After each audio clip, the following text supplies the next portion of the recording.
អរុនសួស្តីបងប្អូនទាំងអស់គ្នាជាទីគោរពនិងជាទីស្រឡាញ់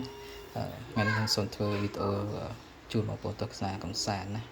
ហើយអញ្ជៀននេះគឺខ្ញុំជាវចេញហើយបងប្អូន$25វិញណាចឹងខ្ញុំជាវហើយថតវីដេអូនេះក៏ចែកអំដីជូនបងប្អូនទស្សនាកំសាន្តមុនខ្ញុំវិកខ្ចប់ដាក់ជូនហើយជានេះគឺអ្នកនៅភ្នំពេញគាត់ជាវតទេមៀតគាត់ធំគាត់ពាក់ត្រូវមេដៃគាត់ដល់ពេលខ្ញុំទិញយកមកខ្ញុំក្រុងពាក់មេដៃតែរសារវងធំពេកវង24ដៃខ្ញុំถึง22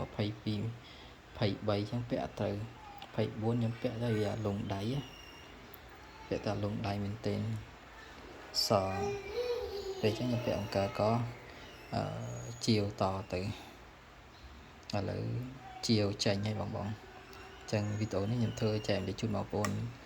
ឲ្យបានដឹងឲ្យបានថាអញ្ជៀនខ្ញុំជាវចេញហើយលេងបងសួរខ្ញុំថាអញ្ជៀននៅអត់ភ្លុកដំរី